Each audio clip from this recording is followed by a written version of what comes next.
house alive. Gonna set the whole goddamn place on fire. All right, here we are, Tuesday night, Cariboo Hart TV, episode 298. Tuesday night, Toke. We're here with Mike from Greece, Grow with Greece. He's going to learn all about this amazing product of his.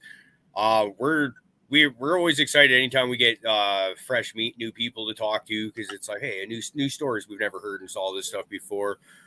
He jumped in the chat into the pre-show about a half hour ago, and it has been lit ever since. I can tell right off the bat this is going to be a fucking great show. And as Fluff was just saying to you about 10 minutes ago, we apologize that you're going to have to repeat anything or everything that you just told us. But, dude, it was so great so far, and thank you for joining us. So how you doing, brother? Oh, I'm doing awesome. Thank you guys for having me. Just got back from a long trip. And I've been back for a couple of days and was able to get back like just in time for harvest for like outdoor, and got really lucky too because my trip went super long, but I got really lucky. Like the season went late out here, like perfect almost Indian summer, and was able to like jump right into action, and that was cool. And like now I'm just decompressing and trying to reach back out to everyone that I talk to, and thank you guys for having me on. And once again, thanks for joining us. Like I said, we don't keep things too serious around here. We're just basically we like to get real high, have a good conversation, as you've kind of seen so far. I guess. Well, no, we'll get into Greece here real shortly. Let's find out a little bit more about you before we get into the good stuff here. Let's go right to the beginning. We like to start there with everybody. How did you get your start with this amazing cannabis plant that we all love so much? Oh, for sure. Well, I think like all of us, started smoking with like friends in high school and stuff, and more or less, my brother started smoking like kind of in middle school, but I was more like in high school, I started growing my first plant when I was like 15 because I was working at a garden center. So I had access to like a small light, and like the internet was like just starting and things like that. So I had like just enough ability to like get some knowledge and kind of go for it. And then my brother was like 13, helping me out at the time too. So we got a nice early start, and just have been having fun like playing with it ever since. I actually got like really lucky and studied horticulture and specifically floriculture at Colorado State University, and graduated in 2010 when horticulture was actually like the top 5 most useless degrees. So that was kind of great because my timing ended up being great. And then like floriculture is kind of an interesting thing where what floriculture is it's basically studying greenhouse management. So they essentially teach you big ag practices, like all the big nasty fertilizers, all the big nasty chemicals and everything like that to spray, and how to treat a gigantic greenhouse and grow, acres and acres of basically flowers in a controlled environment. And I realized when I got out of it, well, 2 things. Number one, I got hit by a car on my bicycle when I was like in like sophomore year, junior year. So it fucked up my knee a bit, where I was like fine to do stuff, but if I really did a ton of activity, my knee would be like throbbing, like in pain. So long story short, like an agricultural work week in the greenhouse industry is 70 hours minimum, and then you start getting overtime on your 71st hour, and we're talking you're not getting paid a lot of money here, and you're running crews, and it's a lot of work on concrete, so it's a very tough job, physically demanding. And I realized that basically I probably wasn't going to go down that path, and I ended up focusing more on like the hydroponic and like cannabis side, and then got exposed to organic gardening. I actually did like organic gardening for 3.5 years and ran like a CSA and stuff. So I just have like I have a very fortunate path where I've gotten to see industry from a lot of angles. you've been around, seen a lot. That's great. So, then my understanding is you kind of before you started Grease, you were working with Mammoth P there for a while there. So that's cool as hell too. That's a name that Grease might not be a familiar name to everybody that's watching now, but most of y'all have at least heard of Mammoth P. Whether you've used it or not might be a different thing, but that we'll use that as a bit of an attention drawer. So that yeah, and I do. I mean, it's one of those things where like really your resume and the cannabis side is just what you've done in the industry and what you've been able to do so far and accomplish, and that's one of my biggest accomplishments. I was working at Way to Grow, which was like at the time was the largest hydroponics store like in the world. Like they were the biggest account, and this was in Colorado, and I was actually like the store manager of like their headquarters location, and I ended up leaving that to start Mammoth P and I was like the first employee besides like the three basically main founders of it, and like two of them are department heads at CSU. The other one was like basically like a professor at CSU, um, a doctorate, postdoctorate, or something like that. And it was an incredible experience. Like I was able to learn a lot and like see the industry from a different side. And they brought Mammoth to me like in a test tube. Like I was like the cannabis guy. I did all the cannabis testing. I proved the 16%. I came up with the name Mammoth because I found mammoth bones in the Colorado in a river out here in Colorado, and it's like the perfect name too for like something that increases size. And then I did all like the cannabis branding for them and things like that. Just was like very integral as like being kind of like the conduit between being able to talk to them and knowing the industry and being able to like know what's up and how we should do things. So that was really cool. And then I ended up starting my own small hydroponics store in northern Colorado, and ended up kind of going my separate ways. Like I'm still a very small part owner of Mammoth, but I'm just kind of doing my own thing now, and it's been great for me to do that for a long time now. And then like Grease came about because I was doing hemp farming, and I came up with the idea, and I was able to basically test it on a large scale, like 2 years in a row, outdoors, and prove some, or not prove, but get some really strong data that like, okay, this seems to like, I'm getting a very strong response. This seems to be working extremely well. Then took the testing indoors, same thing. And it's just been like rigorous testing ever since, and working towards getting a patent and things like that. As far as the grease goes, and then we have some other like really exciting new products in like alpha grease and the blue and the Bison Brew. So like we pretty much run like the gamut, where we have a pretty interesting line that's very complementary. Like none of the products are redundant except for maybe alpha grease would basically be like kind of a replacement for Mammoth, or be kind of redundant on top of Mammoth, but we can get into that later. all right, that's great stuff. So I actually, when I first heard about you, when Raider brought you to my attention, he was like, once again, he used to work with Mammoth P. I was the attention here. Okay, yeah, I've heard of those, definitely. And so I kind of was thinking microbial inoculant was my first thoughts. And then we go and actually start looking at your website here, the Grow with Grease. And no, you guys are doing actual like what's the word I'm looking for? Cannabinoid boosters and stuff like that, and extracts. Are you able to go into that a little bit?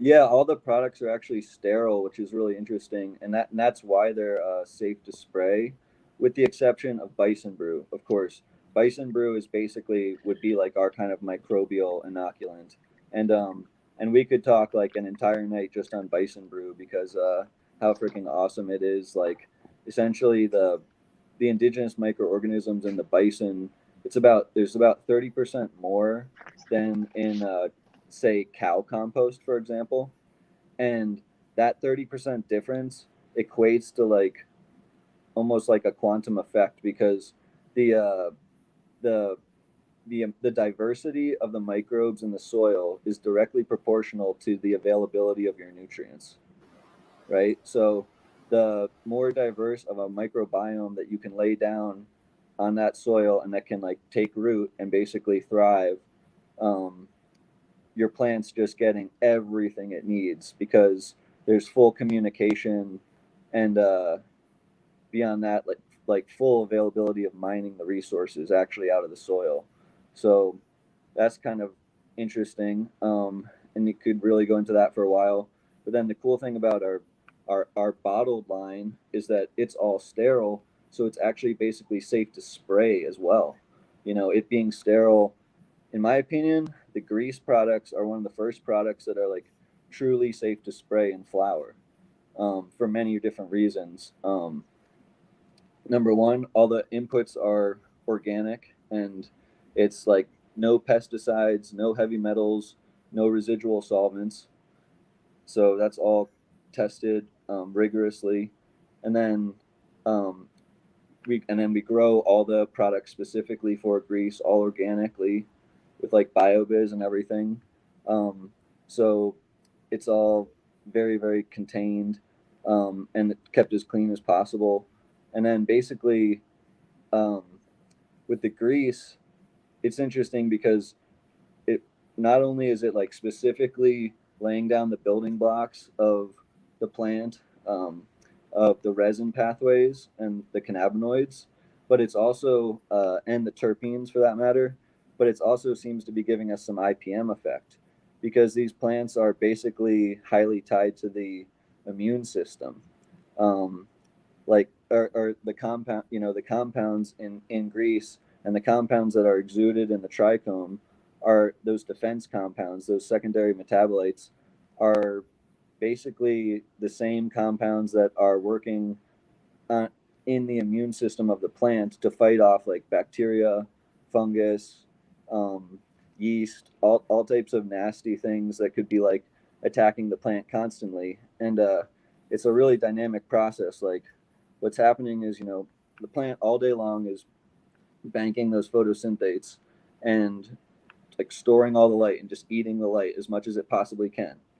And actually, our product, the blue, helps with that. Helps with the regulation of how much how many photons it can actually accept, because it's a blue-green algae extract. It increases the chlorophyll levels, and helps the regulation of the chlorophyll, absorbing the light. But This is the blue you're talking about? Are you talking like cyanobacteria? Yeah, the cyanobacteria, exactly. It's an extract from the cyanobacteria called phycocyanin, and that's like integral to photosynthesis itself.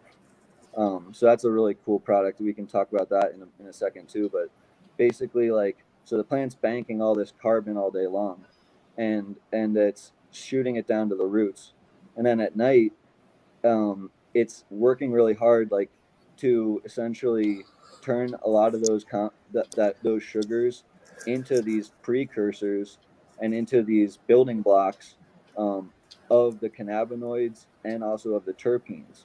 And then it's essentially like through enzyme pathways, like pushing them up through the plant all day long, or sorry, it's priming it all morning long, and then in the very early morning is when it kind of pushes them out through the trichome. As soon as it senses, you know, first light, basically, that's when it starts to really go into overdrive and like push the terpenes and the cannabinoids up, and the final reactions happening actually in the trichome head. So is that like assisting in like the carbon cycle?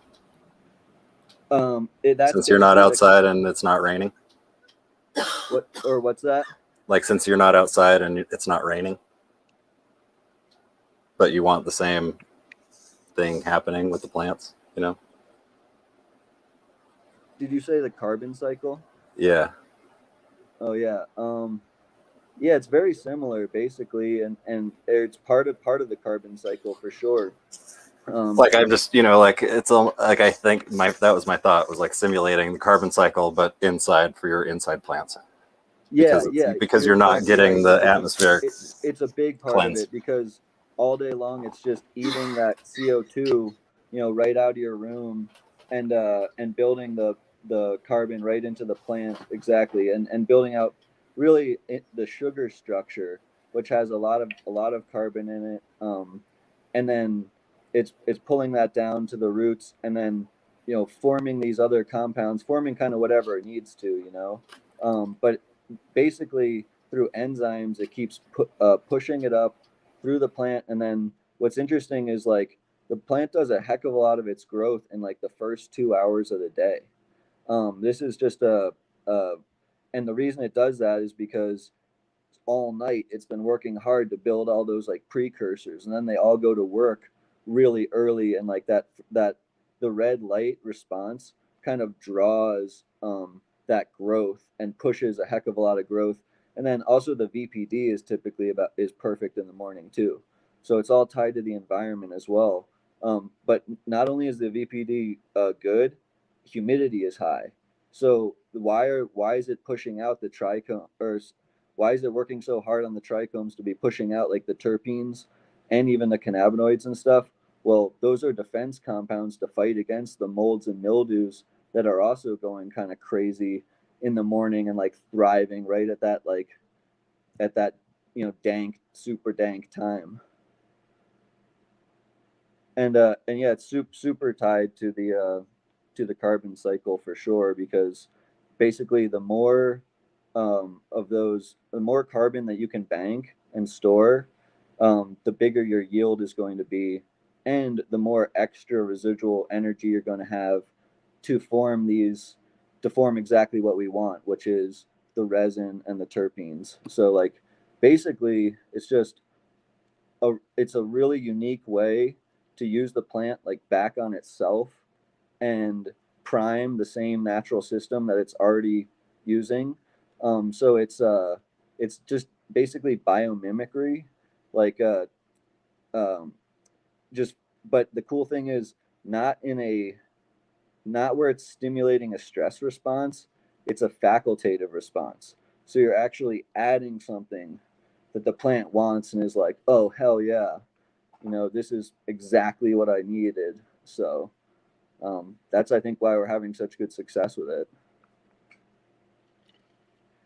I mean, if you constantly feed the same plant itself, in a breakdown cycle, eventually it all just gets exactly what it wants, right? And that's the idea. Yeah, and like if you think about what's happening in nature, the same exact thing happens too, where the buds decay and break down right there, and then feed back to themselves the next year. We're just kind of accelerating the process, and we're doing it in a very targeted way. Where what we found with our research is that we found that it's even more effective if you lay the right compound on the right strain. So we actually broke down our grease into like 5 different levels. We have like a hybrid, which is the gold, a hemp, which is our indica, or our hemp, which is the green one, which it's also kind of our best IPM too. Nice. Yeah, there's the gold. Hell yeah. And then we've got a purple, which is our indica, and then amber, which is the sativa, and yellow, which is the finisher. So most people get started on the green or the gold. I tell people if they have pest pressure, or they're in a trickier spot for mildews and bud rots, maybe use the green. But for all other intensive purposes, usually go with the gold, because most strains are polyhybrids these days anyway. But the cool thing is we do have a targeted approach where if people are growing like an indica dominant room or a sativa dominant room, they can lay down an even more targeted regimen and have an even better response. So it's been pretty fun to research. So, looking at that, the product says like cannabinoid extracts, right? Can you go into a little bit of what that is, what you're looking for, and how each one is different through each bottle? Through each color, like your indica line, your sativa line, that. Yeah, absolutely. And so basically every bottle has a different strains, and then also a different extraction technique. So take like the green, for example. the reason why it works so well for like autos, hemp, and also um, uh, IPM basically is because it's the widest spectrum product. So in that one, it's the same as the gold, but then what we do is we are able to add hemp into that one. So we're able to grow so many different phenos of hemp that basically that one's got the widest spectrum. And that's why I think it's working so well against, actually, we're seeing good results against, believe it or not, like russet mites, spider mites, powdery mildew, bud rot, and even aphids, which surprised me. But the product has like some surfactant qualities as well from the medical grade ethanol that we use as our emulsifier, and that basically will, I believe, it breaks the surface tension that the aphids have with the leaf, so it helps beyond, of course, what just water or even what water and ethanol would do, because we have some pretty unique research about the wetting agent capacity of grease itself and the actual cannabinoid precursors also lending themselves to be excellent wetting agents. So, which is a little bit counterintuitive, but it comes down to like the molecular structure that basically unfolds and like breaks out into once it's emulsified. So green is generally, is green generally IPM then?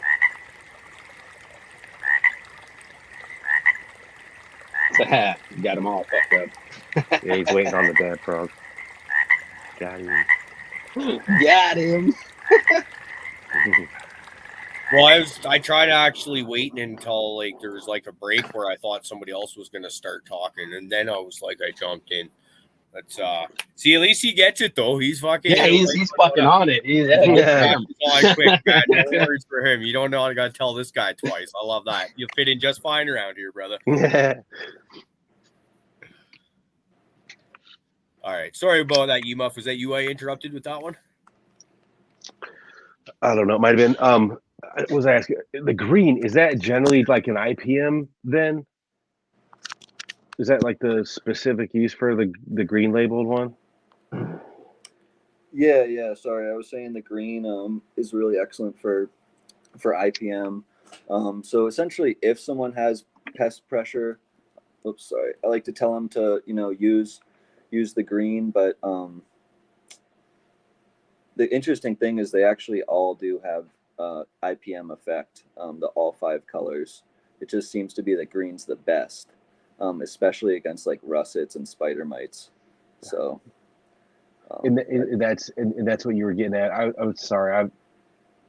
I'm fucking baked, and this is getting real sciencey, so I'm just trying to keep up.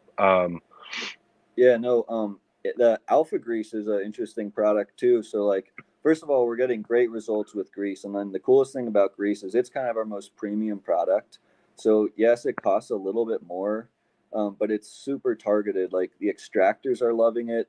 Like people are loving it. Like people are buying it and then doing side by sides, and then they can't sell the same product from the side by side in the same bag because it looks so much louder, and it's just literally greasier. It's like the trichomes are raised up. There's more of them. They might even be larger. What is alpha grease? The cool thing about alpha grease is the fucking it's kind one of that came before. Yeah, the one that's always been. It's kind of our newest product. It's basically Mammoth P without the microbes.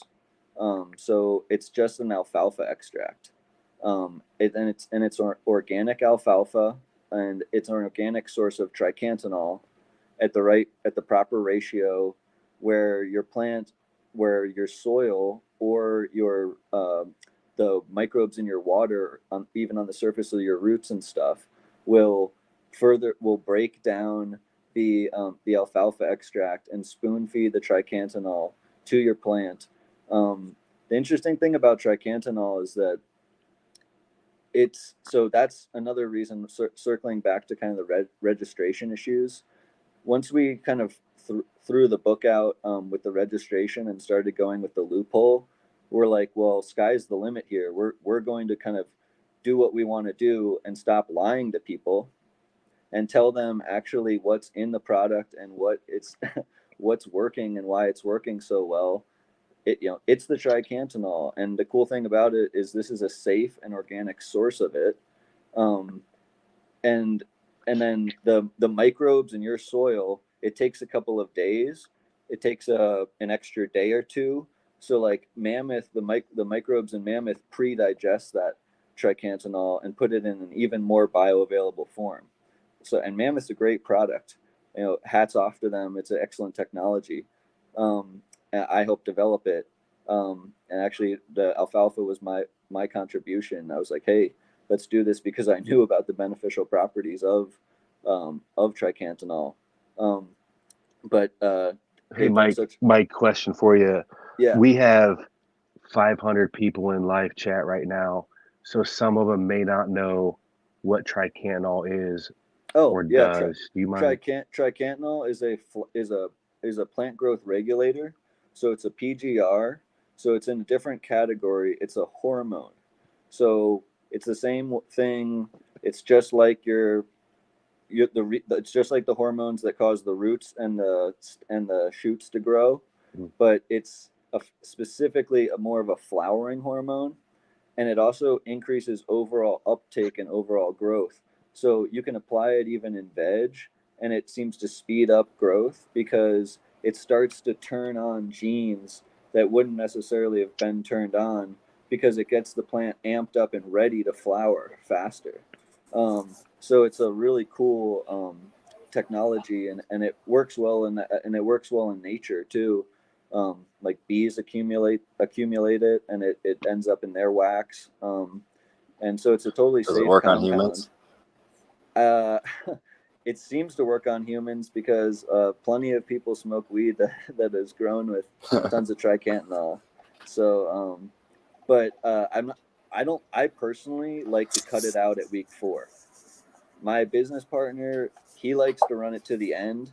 So we ran the recommendation to the end. I tell people I personally cut it out at week 4 because I think it induces foxtailing if you run it too late, because it is such a strong flowering hormone. It will literally tell the plant to keep just driving flowering, drive it. And it's a little bit strain dependent, and it's a little bit environmental dependent on how much of an effect the foxtailing is going to have. But I'm just saying that is a possibility. I personally only like to run it to week 4 for that reason.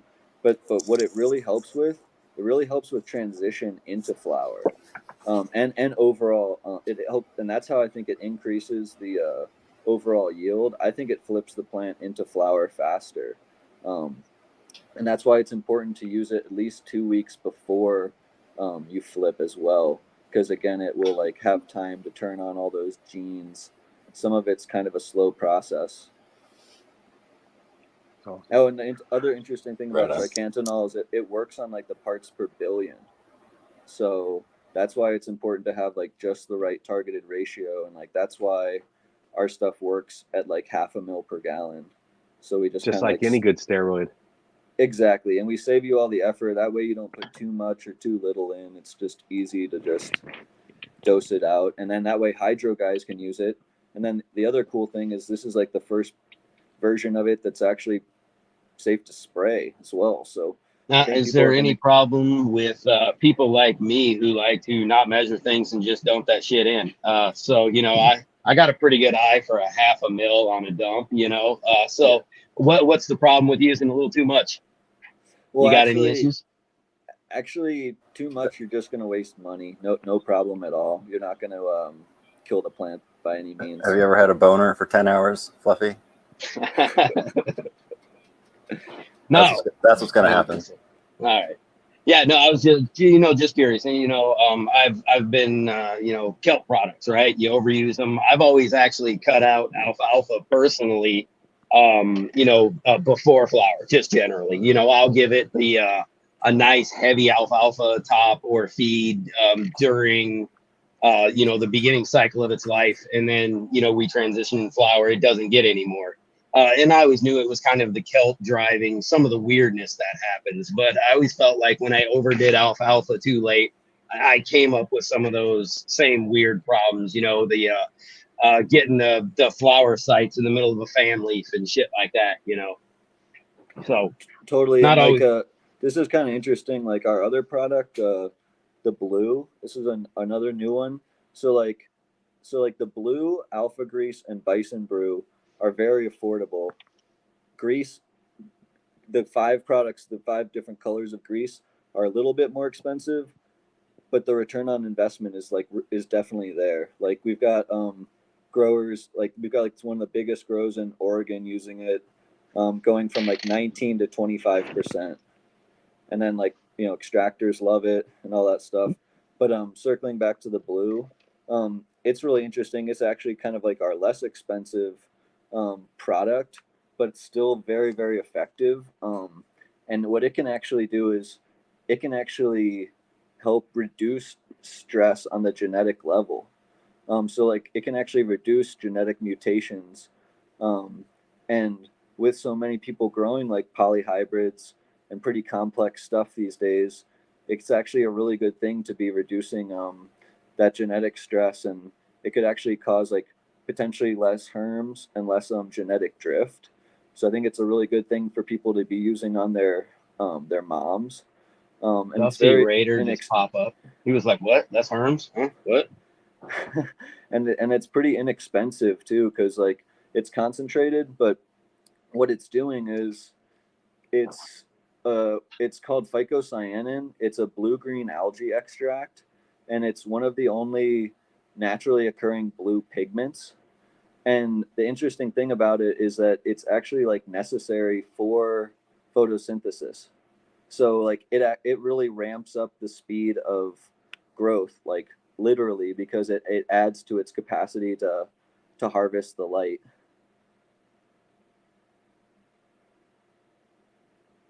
Yeah, I was just before while I was researching all this. That was the one that I'm definitely interested in for myself to try. That I want to see if I notice anything, you know, any more of that rapid growth, that fast photosynthesis. That is a thing that I've been wanting to play with for a while. So that one definitely has interested me. So you know, Yeah. what kind of awesome, like, you know, are you seeing noticeable growth rate differences or just nutrient uptake? You know, what are you seeing through the So benefits of it? we're seeing even a darkening of the leaves, like for sure, since it is a pigment and it's a blue pigment, it can lend itself to some of those like deep dark greens. So when the plant like almost gets like bluish, and then it's also a precursor to purple. So it seems to be helping with like the purples as well, which is awesome. And uh, like just the reduced I'm seeing the reduced stress in the faster growth basically. So like when the only thing that can really slow a plant down is stress factors. You know, when you're in like that kind of like perfect VPD and you have like perfect nutrient availability, um, there's not much more else that you can do. So like we're kind of trying to push it to like the next level with like these hormones and like really targeted compounds, um, for photosynthesis that people aren't even acknowledging. Like and the reason is it, the industry can only do so much to register their products. Um, the only thing that the registration boards will really accept is like NPK and like kelp and like things like that. And they're even like pushing back against the kelp.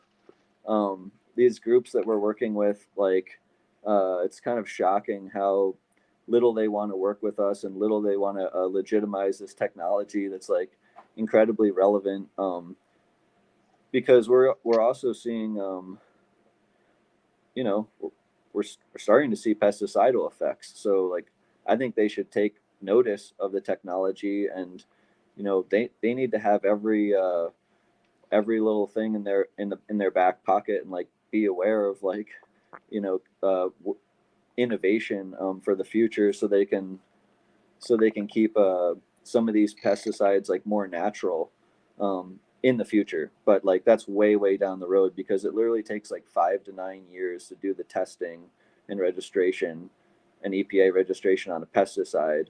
So that's where it's kind of like, well, who has 5 to 9 years? Like, for Christ's sake, we're not like some giant corporation.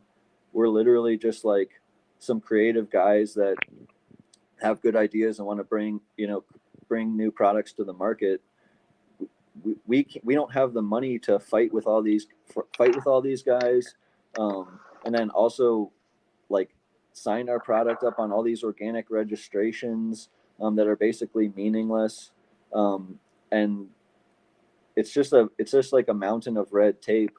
We were talking like before we went live that there's this book by Joel Salatin called Everything I Want to Do Is Illegal. And it's like a great book because he talks about how in the agricultural world, everything that's like common sense practices, like what we're doing is basic biomimicry, they're literally shunning and literally like chastising and casting out. So all we can do is just like hang in there and potentially, go around the system in a way that, our products are not, we're not going to claim necessarily that they're for agricultural use. And in that case, we can literally sell them to any place in the country, and also completely legally. The nice thing about them is that they test clean, so it's not going to show up in any type of testing. So it's like completely legit. If we stick to our principles and it's quality in, quality out, all organic, no pesticides, no heavy metals, no residual solvents, it's that simple. It's like you can only trust someone as far as you can throw them these days. And do you remember the whole Guardian incident? So are you saying you're fighting a righteous fight? I'm saying I was fighting a righteous fight, and I've given up, sadly, and I'm defeated. Oh, fucking A. Well, hey, man. Well, man, I think you're doing it. There's You're here so many battles, dude, and you're handling it the right way. Word of mouth, just might be the way. You know what I mean? You got That's the best form of put it in people's advertisement. hands, put it in people's hands, and let them go. Look at my shit. You know what I mean? Look at this now.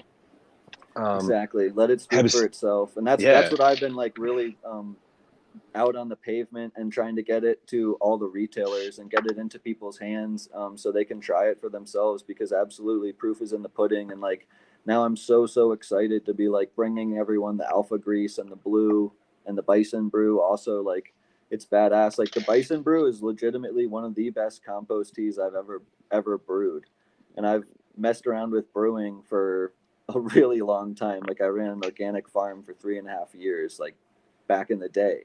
Like, so for me, I'm a young guy, but this is like 2011, 12, 13. But like it was just awesome. And I've brewed a lot of different great stuff. Like Llama's awesome. I've done tons of different worm castings, tons of different mixtures, and just like the Bison, there's something special to it. Not only is it a special, unique biology, but we also compost it for like 2 years in windrows. So it's all completely compost. It's actually even Compost Alliance certified, but we have to get it all like recertified. But it's completely legit. We just got back all of our microbial testing, and like it's totally clean of all pathogens, which means that all of our composting practices are like right on point. So like when you're making compost, it's like it's like eating or something. You need to keep it just right. You need to keep it kind of in the Goldilocks range so that it can stay hot enough, because the cool thing is the pathogens cannot live at beyond a certain temperature. So, but all your good stuff will survive, which is incredible. And over time, what happens is all that bad stuff keeps getting eaten and totally digested and eaten up. And then once the pile is like cooled down again, you can turn it and rehydrate it, and basically the resources kind of rebalance out, and the process can start over again. You do that for like 2 years, and basically you have like an epic compost that's all of a sudden reached fungal dominance, and that's what you really want in your compost. You want a fungal dominant compost, because that's going to have all of your high level like microorganisms, and even like kind of second and third order like microorganisms, like since there's so much fungus, you're going to have your beneficial like fungal eating nematodes, and like those are like the good nematodes that you want, not like bad nematodes like root knot nematodes or something nasty like that comes from like, well, not exactly sure where it comes from, basically bad compost or contaminated sources. But yeah, like the soil is so incredibly diverse that the more diversity that you can lay onto it, the better. And compost tea is actually the most effective way to blossom out that community, so to speak, and like harvest it at just the right time. Pour it right into your soil structure or media or whatever, or if you have hydro, you can even spray it on the plants. It has a great effect on the surface microbiome too, and then basically you're going to get this crazy effect of it all of a sudden releases all the nutrients that you actually are putting down and laying down to the plant. Because there's a quick question here. Are there any amino acid tests on the Bison Brew? I don't think we've done an amino acid test yet, but I'm sure there's some aminos in there. We can go through what's in it. Like, it's got your NPK. It's a 111, so that's a really good indication that it's a well composted product too. Otherwise, it'd be hotter in some respect. It's also nice for veg and for flour. Then for your secondaries, it's got a ton of like calcium and magnesium, and it's even got a lot of iron. So it's loaded. It's loaded with trace. The cool thing about the bison is they forage over like 1,000 acres, and then they can actually accumulate. And then they don't just eat grass. They forage over like 1,000 acres, and they're almost more like elk, where they're like eating like woody species and like practically like eating trees, but definitely eating like shrubs and stuff. Because we find a bunch of like wood in like the waste, which is incredible. So basically they're eating a huge biodiversity, so they're spreading a lot more species. They're obviously way better for the environment. They're like the main reason why we have all the fertility in America is the bison herds running through, building up the tall grass prairies and everything. So you actually go out in this 1,000 acre field and scoop up the poop? No, they get penned up before they go out to slaughter, and also for other various reasons. They get penned for certain, like when between getting turned out into various properties of the land, various areas of the land and stuff, Right. And then they're fed. Let me think about this. Not hay, yeah, I guess hay. Is it certified? That's grown up there on the property. Oh, okay. And yeah, it's actually it's all like it was all OMRI listed and certified, but we have Like to get it alfalfa, all pure. But we have to get it like relisted. But yeah, they don't. In fact, it's kind of interesting. They got to the point where we started using the bison compost back on the grass, and sure enough, that the areas where we laid down the bison did have the best hay, obviously. So that's kind of again turning into like this amazing like circular feedback loop. But no, like you just have to try it for yourself. Like anyone that's into brewing teas, you can also slow release it. You can also definitely just do a couple tablespoons on the top and scratch it in as a normal compost. People can also grow mushrooms with it, which is badass. I know a lot of people use like zoo poo and things like that, and then obviously bovine, like cow poo. But the cool thing is like the bison is also a bovine. It's just kind of like a next level where it has like more trace nutrients and everything. So I think it could potentially grow stronger mushrooms as well. We're still kind of in our early trials with that, but that's like super exciting.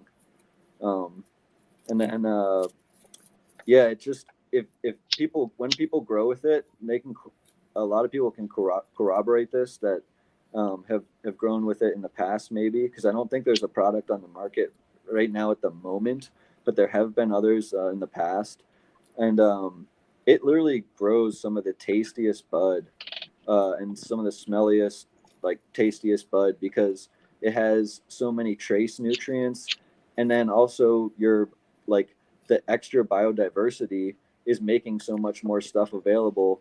Those microbes are they're allowing the plant to turn on more pathways, basically. So it's a dope product. I'm very, very happy and like proud to be like spreading that one around. And same thing with the blue and the alpha grease. Pun intended. Well, Yeah. I'll tell you what, as delicious as bison are, Fucking A, they are, man. I'm glad to hear that Really good. that their shit grows delicious weed. That's pretty fucking cool. They are superior to cattle in every way. I'll definitely say They are the superior bovine, for sure. no doubt. So this is Wait. I I gotta get this important question. I'm gonna pull an Uncle Rick. I have a question. get it. Sorry, I just Get have it. to say. Do it. Where can I get one of those fucking hats, bro? Nice. Thank you. On our website, and then also at a store near you coming soon. Holler at your like local retailer, and I mean, obviously I can try and hook you up or whatever, but like just DM me. But yes, we're selling the hats, and absolutely love like the symbol, because it's such a powerful symbol, and like I could sit here and talk about the bison all day long. Like I had a really special experience where I actually got to hand feed a herd of bison on like a Native American reservation once. That was dope. Like they literally stared into my eyes and like looked like through my soul. Like it's a trip, right? Yeah. These things are so powerful. They were literally. I think I already know the answer for the question later. Fucking A, I hope. Yo, we've been to Sturgis a few times on bikes, and for the rally out there, and Custer National Park has I think the largest wild bison herd on the continent, and more than once we had the opportunity to ride, and they're just standing there in the street, or just running across the road like right in front of you. It's just, man, they are magnificent. Well, yeah, and then you gotta hope one doesn't take your ass out while you're riding down the fucking mountain too. Yeah, don't challenge one, right? Thanks for bringing up bikes, Yee. Hey, so Mike, could we get a play-by-play of what happened exactly on your bike? Also, first question in this whole play-by-play of you getting hit by a vehicle, were you riding a fixed gear? No, I wasn't riding a fixed gear. I'll tell you the whole story really quick, play-by-play, because you don't forget things like this. Lady was driving like a 2003 Mercury SUV, huge thing, and I'm Mountaineer. Yeah, Mountaineer. Exactly. And and she's leaving the Vision Land Eye Care Center. This is an important detail. Yeah. And then my important detail was I'm in the sidewalk on the wrong side of the road without a helmet on, just like an idiot. Like I think I had to run to the bank to literally like drop something off to my lawyer for a small weed charge related to like something ridiculous at my college. And so I think weed got me in trouble here. And then so I'm riding on the wrong side of the road. I'm going to work at a bike shop. I worked in bike shops for like 10 years as a bike mechanic and sales. And I was on like my mountain bike, really nice, like steel hardtail, Jameis Dakota XL. and I locked eyes with this lady. I mean, she was taking a right. I like stopped, and I'm like a good enough rider that I can like, I'm like clipped in and I'm like stopped, you know, like ready to go again, but like kind of waiting for her. And then like I inch forward, and then she just starts inching forward and just like goes right into me. And all of a sudden I'm like knocked down just like into the curb. And since I was clipped in, my knee got fucked up a little bit, my right knee basically. But like I got lucky that she, you know, didn't run me over, because, you know, all of a sudden I see this, you know, I'm on the ground and she's like still coming towards me. But basically, you should see the, like my rims like all bent and everything. And the long story short, you know, I'm fine. I did not sue her. I don't believe in that. Or I believe that I was at fault too. So I didn't believe that I was in a good situation to sue her, even though she did like get, I think she like got the charge, you know, or whatever, is maybe like her fault. I think she did pay for my medical bills, which was cool. But yeah, that's the story. And luckily I'm fine now. My knee is still a little bit sensitive, and I live in Colorado, and I can tell you when a storm's coming.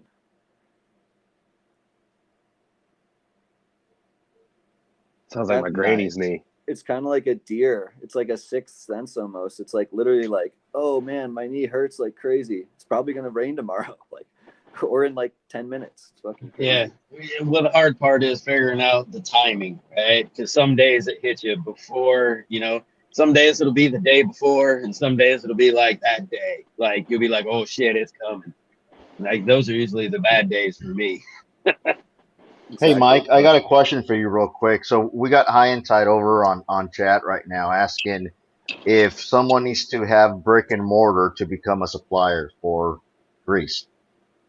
Oh, that's a great question. We'll work with online suppliers, but they absolutely have to stick to our MAP pricing. So tell them to reach out to me by like Instagram or by some means, and or through the website, and we can get something rolling. We just are like really trying to preserve the value of the product, so it's super important for us to stick to MAP for the retailers, and especially online. I don't think it's on Amazon yet, and I think like maybe someone has it on eBay, but I'm trying to get everyone to stick to MAP, you know. And that's just how it has to roll for everyone to like make money and for everyone to be happy. Like, I don't personally want to screw over the stores, because I see them as so valuable and such a good area to like disseminate information, and like a good community to like hang out, and like just like a really necessary part of our industry.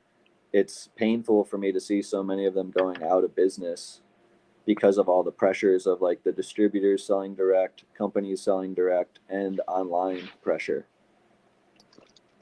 I saw you. Very unfortunate.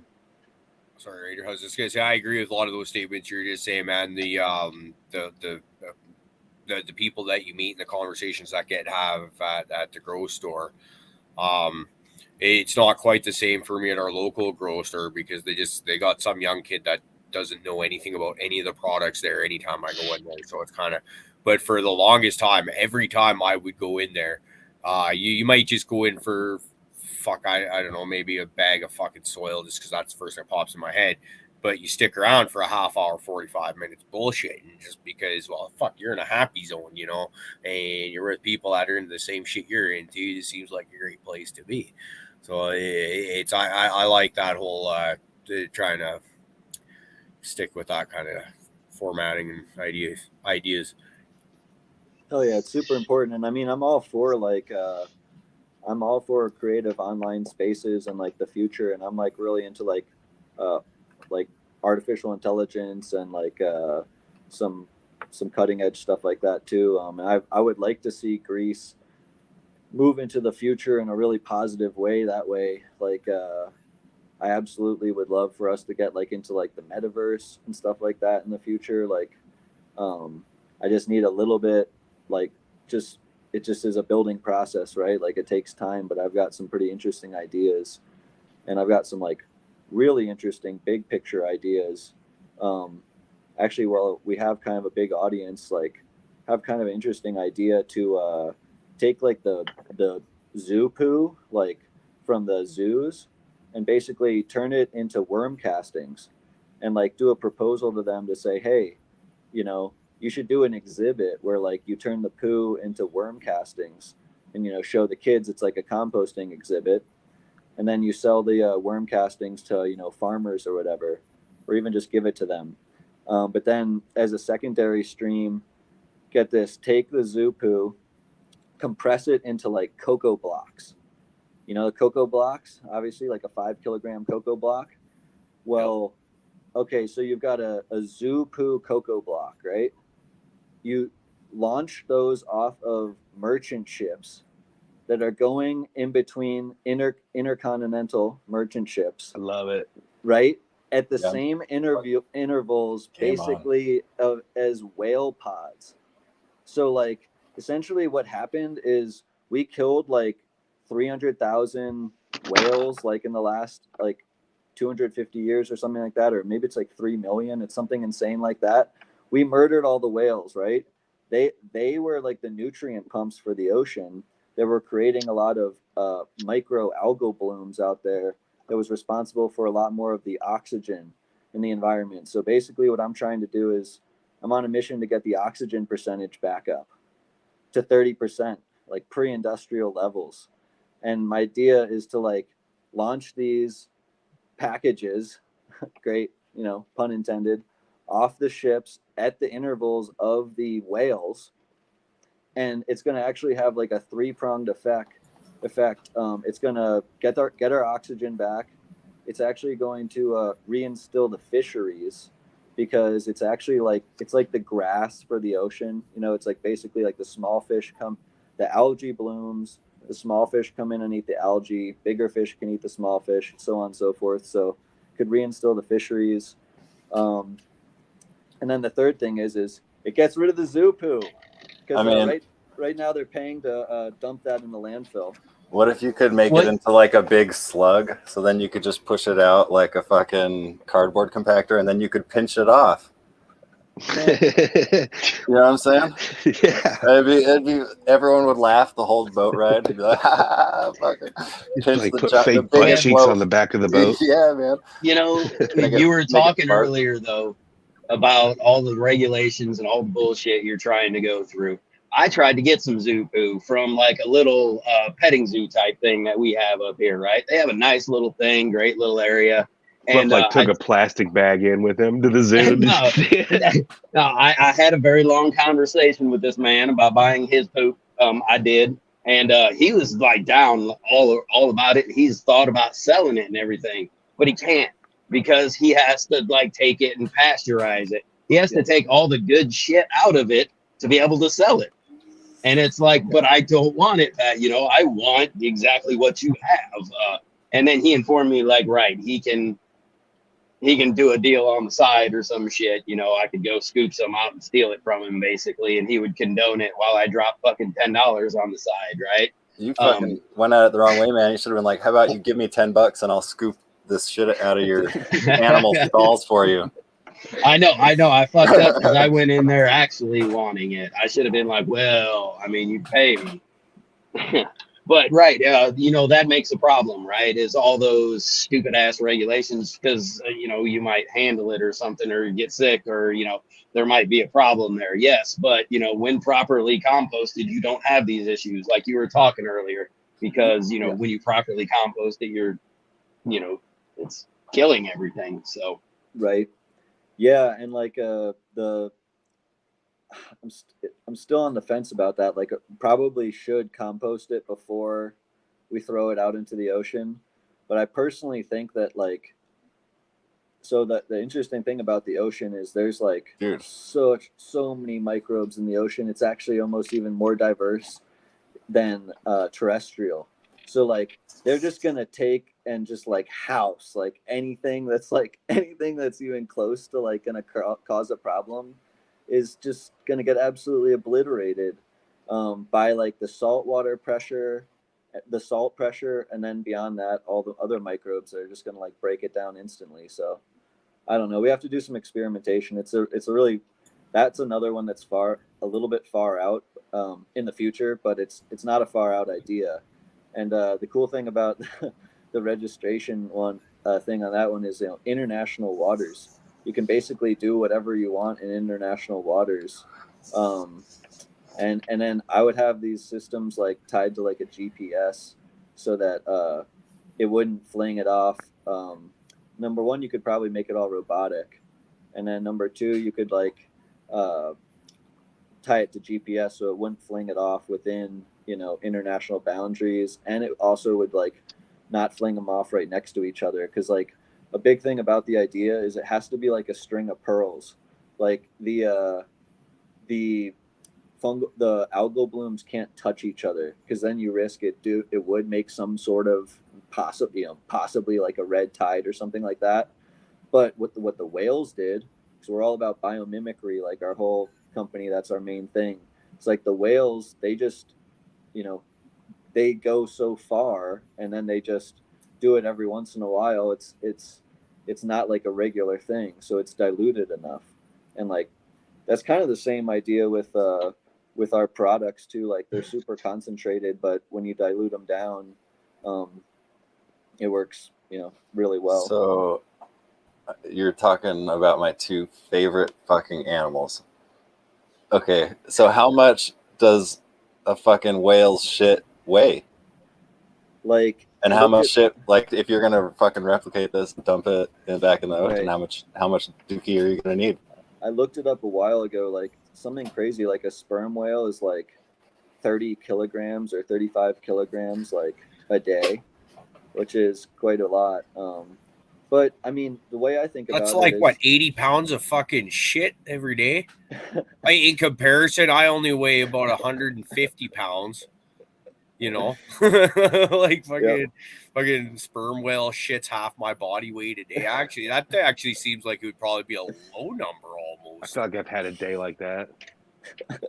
Like, I'm totally down for the idea of hucking this shit in the ocean, and for what it does and things. But have you also like talked to like the ocean people? I forget what they call the fucking people, the scientists of the oceans. right? Yeah. Have you Center actually, for Oceanography. is this actually some shit that works like properly? Because it's not really the same shit. A lot of people have had this idea, but I think I may have just gotten close to it being possibly legitimate.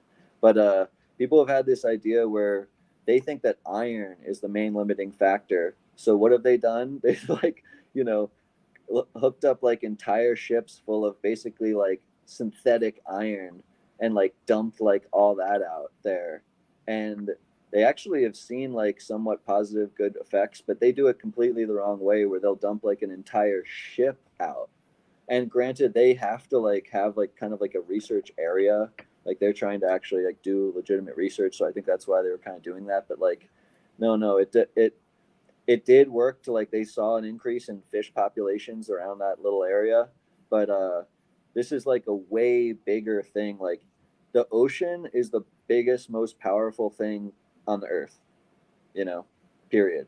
So we need to use it if we're going to have any hope of any type of geoengineering.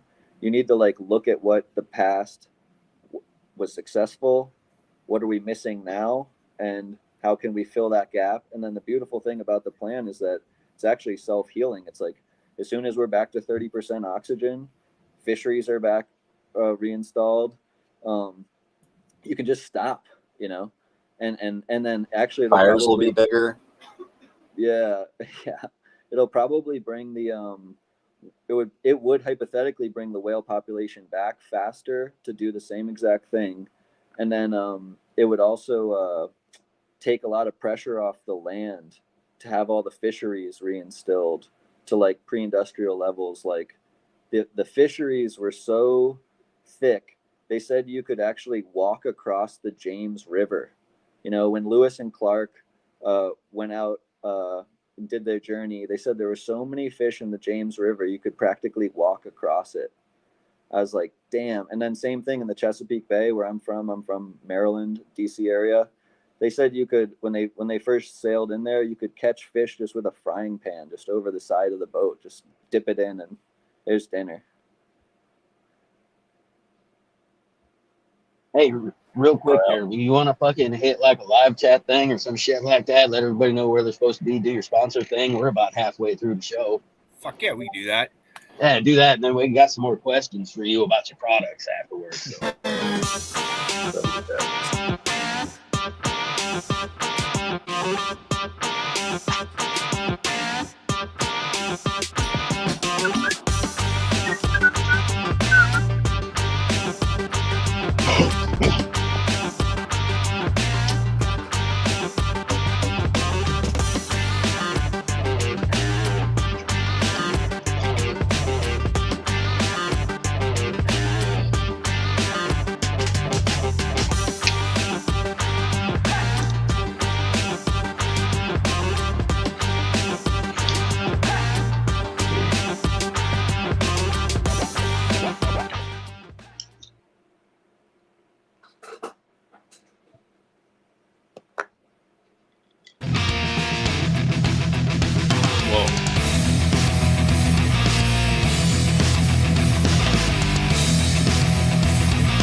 What's that little fucking drum? Just aggressive. Yeah, it's a sick drum beat. I actually play the drums. I love the drums. Nice. So like you're muted, noob. Don't flip me off because you're stupid. Yes, it's like you would do to me if it was your turn. Absolutely. It's my turn. What were you saying? And then, well, what I was trying to say, I just did the entire Patreon list. I was like, "Fuck, y'all are awesome. You're fucking amazing. Thanks for helping us out and all that shit." Y'all didn't hear it. See if you would have told me. But how about we go through it once more? Right. So right off the top, we got Thunder Dan, Rosin Man 82, Day Neutral, The Preserves, 311 all mixed up, Noob Grows, Who Be Growing Doobies, Ziggy's Garden, South Nelson Farms, Astro Charlie, Colton Bridge, G-Bay Genetics, Lobster Bush Bro, Chef Paula the Great, BC Stoner Mom, Stony Rockefeller, Crazy Pop Mom, Raider Dank Vader, and Hypathetical Genetics. Thank you guys also very much for all the help and support that you do. Everyone that's in the chat hanging out with us right now, y'all are awesome. Thank you so much for hanging out. What do you all think of the show? I think this has been a great fucking show. Mike, thank you so much for coming and hanging out with us. It's once again, it's one of those things when it's fresh meat, as we were talking earlier in the pre-show, right? We don't really know what to expect, and you don't really know what to expect. But it's like, brother, as soon as you started going, it's like the tension is like right there, and it's I love it. Thanks again, man. No, appreciate you guys. Should we do one more dab? Get back to it. Yeah. Do it up. So I just been smoking on my first tester of the Wombat. I say right off the bat, it tastes a lot like Orangegasm, but I think there might be like maybe a little bit of, I don't know if I want to say fuel, but something really close to that in there. Oops. And also, it's way too green and needs to be cured properly still. But whatever, testers are good; they're fun. I got a lot of that right now. Yeah. Just going through, I'm trying to find some of the driest, nicer stuff. There's some here that smells real good, but it's all, halfway, almost ready. So, Mike, before we got into like the grease talk at the very beginning of the show, you mentioned how you'd been on a road trip and you kind of got back just in time to deal with some outdoor plants and stuff like that. You mind telling us what you've been growing out there? Oh yeah, we had like a really nice Gorilla Glue and then Pure Kush as well. And the Gorilla Glue is actually what I'm smoking on right now. Like, turned out incredibly good, like practically like indoor quality. And it was very big. It was actually like actually wasn't home for it for the very end of it. Like the tops got chopped before I got home, but I think it was probably a good like more like in the 6 to 8 feet tall range. And then my Pure Kush, which is basically it's actually a very early derivative of like Hindu Kush, because we got it genetics tested a while back, and so it's a real honor to have it, because this guy did a ton of genetics testing, right?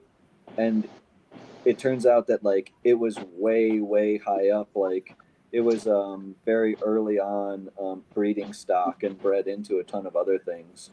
But yeah, this Pure Kush, which is a Hindu Kush, also performs incredibly. And like the nice thing about it is it gets about 6 feet tall and then just starts growing out, and it just is a wide beast. I think I might have even put a picture of it on like the right after the promo for this show on our Instagram account, Grow with Grease.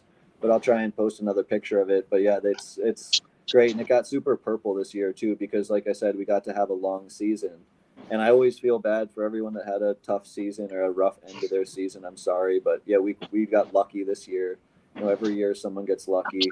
Colorado had a really nice, or the Front Range had a really nice finish to the season this year.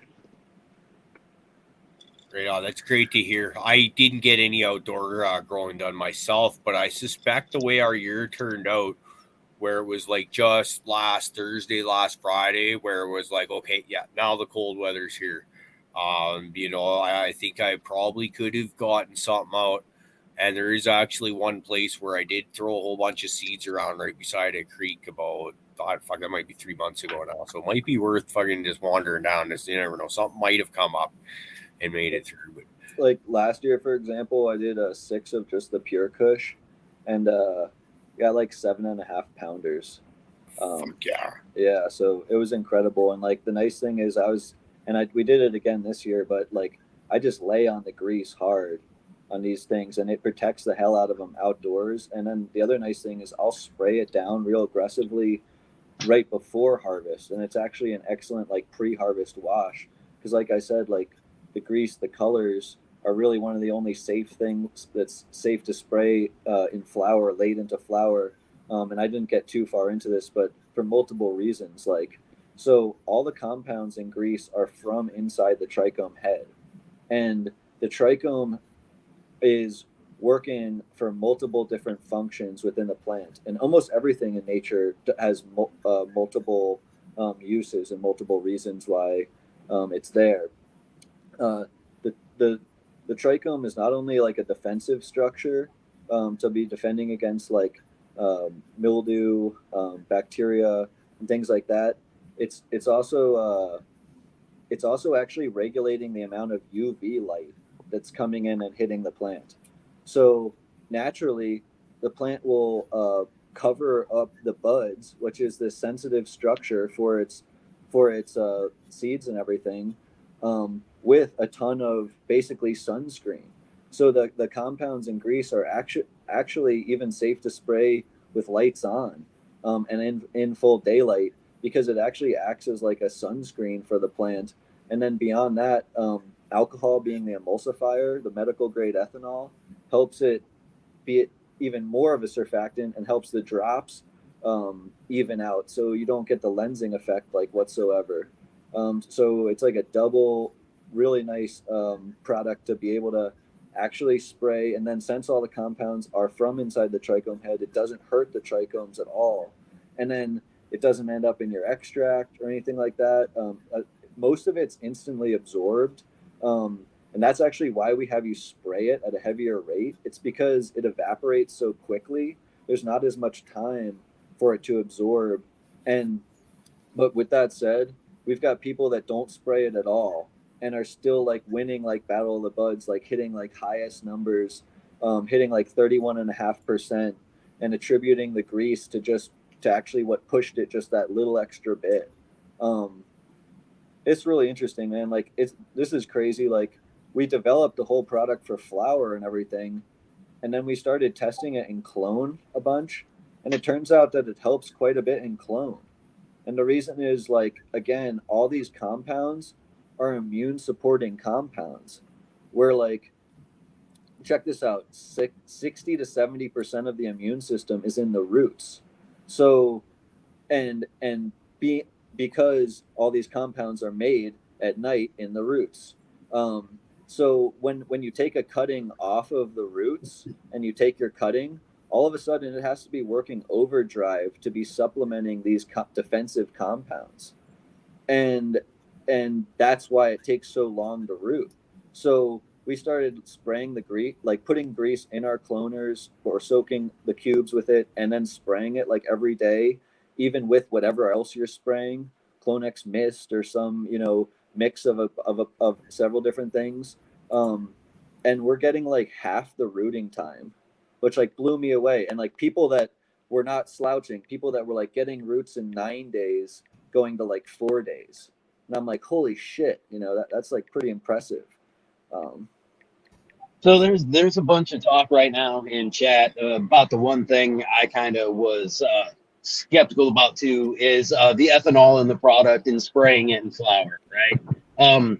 I do kind of you look at the usage rate on it. I mean, you're at like what 0.5, or I guess you're at 1 mil or 10 mil. What was it? For spraying per gallon. So in a per gallon spray, like we have it all the way up to like 60 mils, like per gallon even, and then even saying that you can layer them too. So we've sprayed it all the way up to hundreds of mil. And now, yeah, one sec.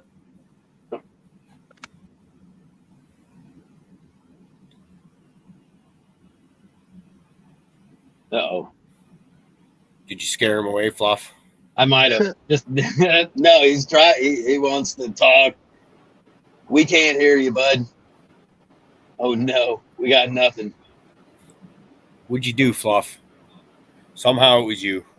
I know, yeah, it had to be me, right? Nope.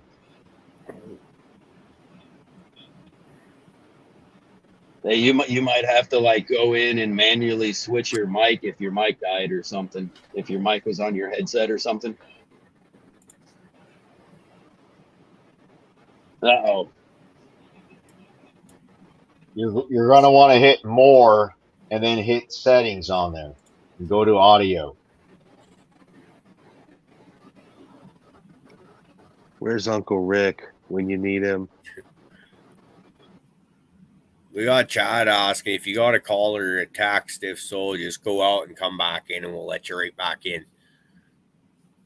Yeah. If that was a call or text, that messed it up. Yeah, just leave and then hit the invite. We'll let you back in and then shit hook back up. That's good. Good call, Chad. But man. Well, it seems like a good time for a dab. Dab time. Now that Fluff's chased the guest away. Well, it was a really great show up until that point. I'm sure he'll be right back. Here he is, right away.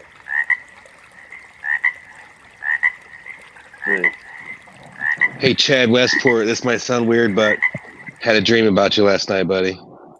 Yes, that definitely sounds weird. All right. Yeah, so can you hear me now? Sorry about that. Hey, there we are. Cool. So yeah, the ethanol question is a great question, but basically what it comes down to is a tiny bit of ethanol is not bad for plants. It's actually even beneficial. However, the benefits of the precursors and the building blocks of like these essential pathways are so beneficial that it way beyond counteracts any type of negative effect. And also most of it is so dilute that it's so minimal, it's barely recognized. There's a lot of research on it. Like you can apply higher and higher levels of ethanol to plants, and what will happen is actually the stems will get shorter and shorter, and the buds will be exactly the same size. So it's super interesting. It actually seems to high levels of ethanol seem to affect internodal length. Yeah, I don't think, I'm not worried so much in the growing aspect. I know it's been used in agriculture for years and, it has its effects and everything. I'm not opposed to using it at all. I think where everybody really wants to know is, have you done any like trichome inspection after spraying just to see how much you're dissolving off? Because, you are spraying the solvent that we normally use to extract these trichomes on a Well, growing plant. it So but the solvent is so minimal, and the polarity is literally changed by the grease compound. So yeah, we that's a really good question. No, you can look at it. It does not dissolve them whatsoever. In fact, if it's the contrary, like it seems to be protecting them actually. And the other real, and I think it's because the ethanol is so dilute, right? It's counteracted for sure by the physical properties of the cannabinoid extracts, um, and basically terpene precursors as well. But like uh, So is it like it's also why it's probably having a good or a great like pesticidal effect. It's because those are the same kind of natural defense compounds that's being exuded by the plant too. So that's just another like just natural benefit. But it was it was interesting to see that like you can also have just as good of a benefit by not spraying it at all. It's just that for people that want to spray or need to spray, it's a really cool alternative. And no, you absolutely have to try it for yourself, and you can scope it. Like we've done multiple scoping tests where what we're seeing about 20% more trichomes on our sprayed product than the unsprayed. Well, I should say dosed and sprayed product than untreated. So we believe it's increasing the number of trichomes as well, and that's going into magnification and trying to count the trichomes in the same space.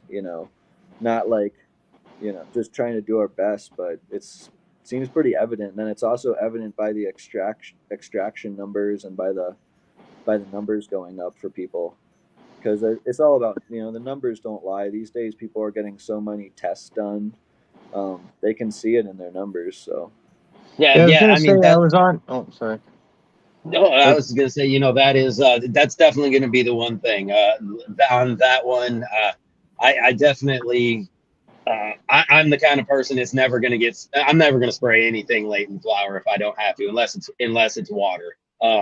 I totally can see where all the benefits are coming from your product, up into my final spraying point. I can definitely see where I would use the product.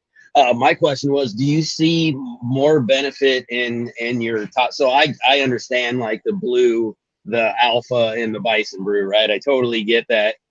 But are you seeing more benefit in a foliar or in your root drench in your other products? the Where's the root drench seems to be most effective. So if people ask me if I could just do one, I say, oh, definitely drench it. And that consistency in the drench absolutely seems to be the best part. And the spray is just kind of like icing on the cake if you can do it. Um, and the nice thing about the spray too is it actually seems to be playing really well with other sprays. I haven't had a single other spray that it's had a bad effect with. I haven't tried it with sulfur, but yeah, so that's been pretty nice too. That it seems to play well across the board. Like it mixes well with all nutrients, doesn't leave like a biofilm in the res, but then it's seems to even tank mix well in sprays, which kind of surprised me, but I guess not really. Maybe some of the surfactant properties in it actually help the other sprays too, as a delivery mechanism. And I was checking out the website and I seen you got some lab testing posted right up on there. I didn't get too deep into it, but I guess that that would break down exactly what is in and at what levels. Yeah, and that was just to try and get we have so much results, and our patent's pending right now too, so we have to be a little bit careful with how much stuff we can put up. But it's at the very end, it's in its non-provisional state, which is great. So we're almost there to the point where we're going to be able to put a lot more on the website soon. And I apologize for kind of the lack of information sometimes. We're trying to build it up as fast as we can. Yeah, no, I was actually more surprised on the other side of actually being able to find something like that on there. But transparency in companies nowadays is number one to me, anyways. You know, being able to talk to someone and be able to see exactly what's kind of behind the curtains. So it's cool to see that lab results are posted. Heck yeah, thank you. No, we really stand by our quality. Like, it's our whole motto is like quality in, quality out, and then kind of our main principles are like biomimicry, bioavailability, and biodiversity, because we want to promote biodiversity as well. We'll try Now and another float you some across the water, smuggle you some there, G-May. What's that? So you just go to the north shore of Lake Superior, and we'll just float you some. That was my next question. In a- Is it in a buoy. available in Canada?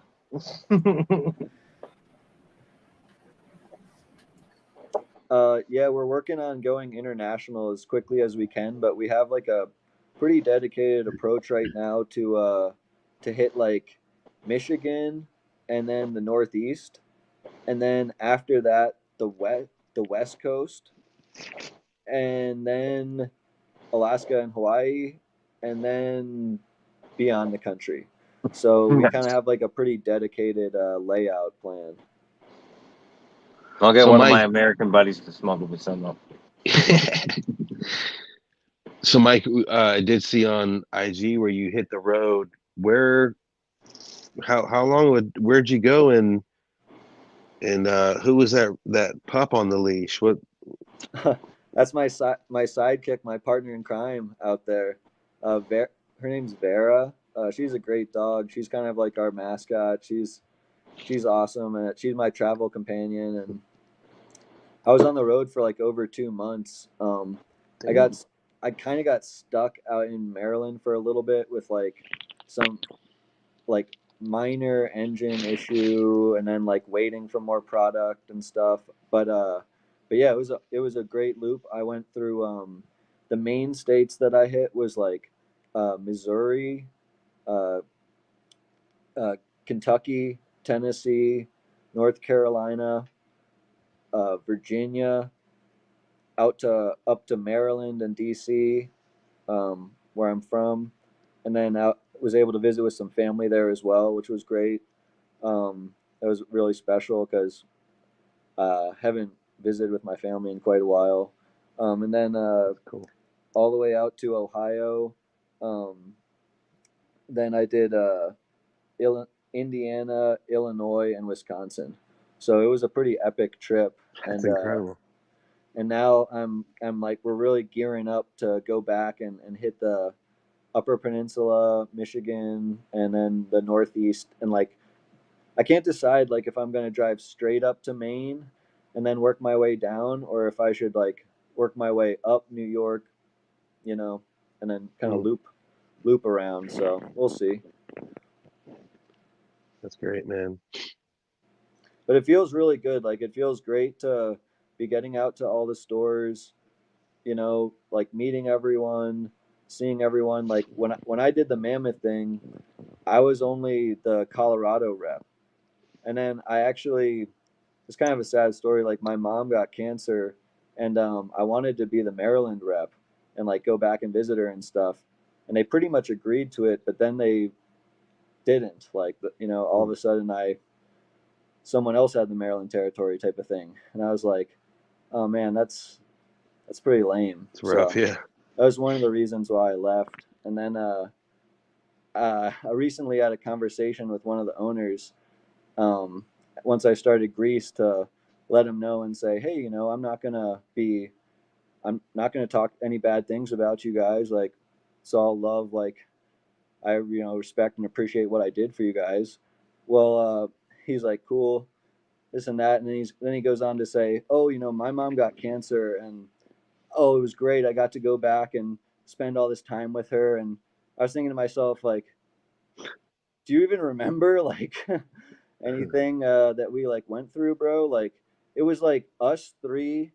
It was you three and me, you know, and like basically people forget what you do for them, you know, and that's like the corporate world is they will just chew you up and spit you out. That's the truth, man.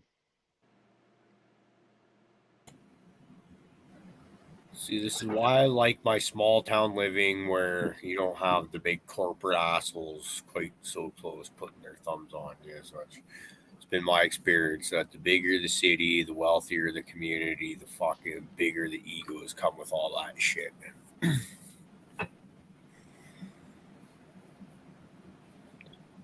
Hey, Mike, I got a question for you, man. I remember briefly we had a conversation over at the Cup a few months ago, and you were talking about by using grease and how it increases the overall extraction yield. Can you kind of touch on that? Oh yeah, definitely. Thanks. Like, so for one nice thing, so many people doing like live resin these days. Um, they're extremely sensitive to how it runs, and like contaminants, you know, can like really affect the quality of and the consistency of like batch consistency of like how it runs. Um, and that's so important for these guys to be like hitting numbers and staying in business because there's entire businesses built on even live rosin these days. You know, my friends and stuff down in Oklahoma are doing things like that, and no, they're they're really seeing it make a huge difference where their wash percentages, their initial percentages are going up, and then so are like the wash percentages too. Things like underperformers, you know, going from like 8% all the way up to like 13%, and like kind of keeping them like in the game. And then obviously higher things like eight teams going pushing up into like the low and mid 20s, and things like that. And then like as far as like their percentage goes, things that just like they were about to toss, even random strains that like they really like the terps on, but maybe it wasn't hitting the percentage that they needed when it came to washing, and then it actually has pushed a few of those up too, which has been like really encouraging, and it's consistent too. It's to the point where they don't want to grow without it, you know. And once you see the increase, um, it's really nice to stick with that when like every percentage point matters, right? Like, what was it? We had a guy that was doing really good and was like shockingly good. You know, he was up more in the like 5 or 6 percentile, and then I think he went up to 7 or 7.5. So it's like, I don't know, if people just keep pushing it. Awesome, awesome. So really, I guess it'll enhance the trichome production the on the end product. I mean, is that what it's doing? Yeah, yeah, it's increasing the number of trichomes, so it's increasing like your percent. It's increasing the percentages of the extract percentages, and then we're seeing by far the best um, uh, sweet leaf numbers that you've gotten in a while, because it's actually pushing the trichomes further out on the fan leaves. So that's another reason why I think the extractors are seeing higher numbers, because it's actually, you know, physically pushing the trichomes out maybe a little further as well, which is also helping with defense against like bugs and even rot and mildew. Um, So they were asking, and that return, is that coming from flower to rosin, or how is that return based? well, so those guys were going from like, yeah, from flour. They were going from flour to, they wash it first to like bubble, and then I think they press the bubble. Um, I'm not exactly sure of all their techniques. I know they have like, you know, the whole like cold room and everything. Um, and then, I mean, it's kind of like across the board, right? Like everyone's using different techniques. Those are just one. That's just one example, but like it's basically going to increase your numbers no matter what you're doing. I mean, we've got like CO2 guys, butane guys. I mean, they're all just like seeing the numbers go up to where it's like, you know, they get an extra, a small percentage increase to them actually makes a pretty big difference at the end of the day to the especially to dispensaries, but even on the wholesale level, every little bit counts. And then like the dispensaries are really liking it because the numbers are actually going up. So like they've got extract that is reaching higher purity levels too that they haven't seen before. Like can't remember off the top of my head, but you know, stuff that was like in the 80s going up to like 85 or 90 or something like that, to where or something like that, to where that again the end user is seeing like higher numbers in the dispensary, and then it's making more desirable product for them to actually buy. So So you were that's seeing, helping. so you were seeing maybe like a, say like a extra 1 or 2% return off of what, you know, after they started using your product. Like Yeah, they would see exactly. an extra 1%, 2%. Like take the flour for example. Like it we've got stuff reliably going from like 19 to 25%. So that's a pretty substantial difference. So when that goes to extract, they're going to basically see the same ratio, more or less, same differential, uh, except they like it even more because it's usually a cleaner product. Because especially if they're spraying it, um, it's just a safer alternative to spray, being that it's all cannabis derived, and it doesn't affect the consistency how it runs and how it moves, because it's, you know, from the plant. It's not going to add anything that you wouldn't necessarily want to smoke. That's some nefarious oil or just not plant derived. Like I even have a problem like with like enzymes, honestly. Like I don't want to just smoke like some random enzyme. I'd rather just have it be like all from the plant, like from cannabis, like be like pure, you know. So I know that's like very biased, and also it's not always possible. There's a lot of climates that are like super demanding and takes a ton of environmental pressure to get to status like that. But when a plant's super healthy and truly has a revved up immune system, it's untouchable. You know what I mean? Like I just harvested again, a huge, you know, really nice outdoor harvest. Had maybe like uh, some sort of insanely small fraction of a percentage, like 0.01% like bud rot.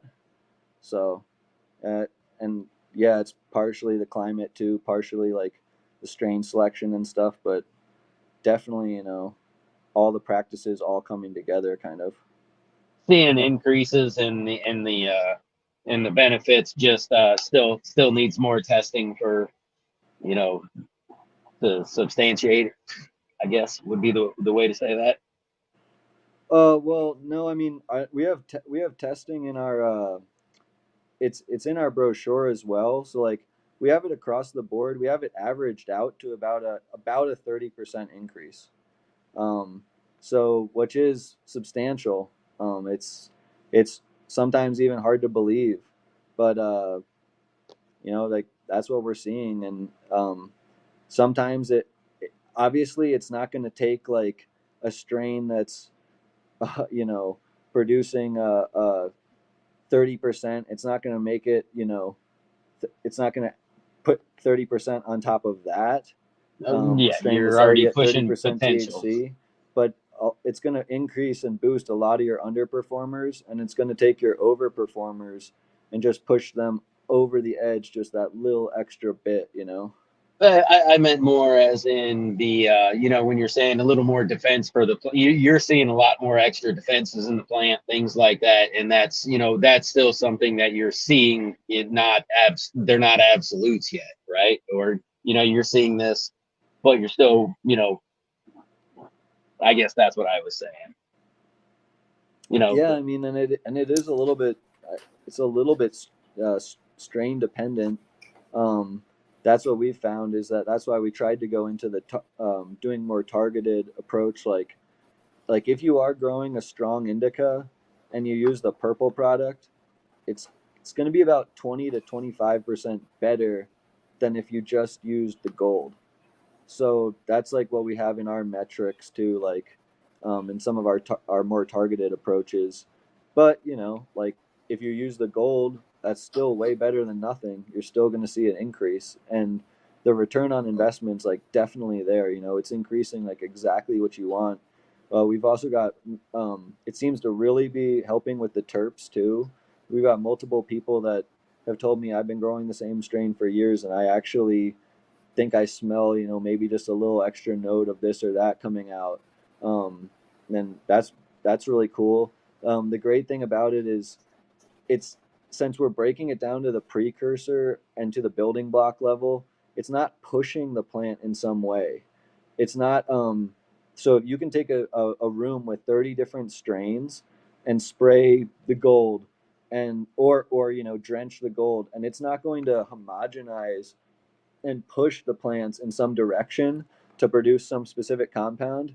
It's actually just allowing it to express its own fullest potential of its genetic expression.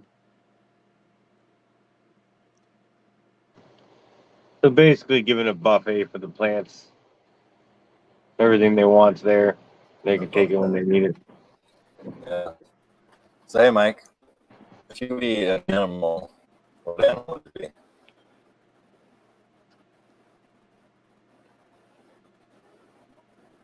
Were you able to hear him, Mike? Sorry, let me plug back in my headphones really quick. If you could be, hold on, Bees. He's plugging back he's in, coming. buddy. He's coming. Yeah, you're a little splotchy right now, bud. My Can bad. you hear me now? I can hear you. Can you hear me? Yes. I'm the one that's all fucked up. Sorry probably. about that. No, you don't have to apologize. So if you could be any animal, what animal would you be? And there's, of course, no wrong answer. Past But living. that's fucking up to you. I mean, I would say a real animal, at least. I would say a megalodon. Or the first answer. Well, no. Any animal.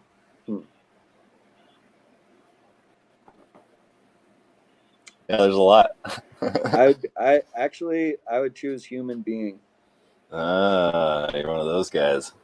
Yeah. That's the best animal to be. I mean, truly, if you're gonna be an animal, might as well be a human. Yeah, I mean it's the animal with the highest capacity that we know of according to our own mind. So it'd be cool to like be an elephant or something, but I don't have any like a perspective on that. So the only really perspective that I could say is it's good to be alive. I'll choose my life. Right. Bees. Okay, but if you could Bees. be a human, what would it be? If I had to be something else, okay, so you said megalodon. Probably a megalodon shark, because that is the king of the sea, and I have found megalodon shark's teeth also in North Carolina. That was pretty badass. That's cool. That's cool. What kind of drums do you play?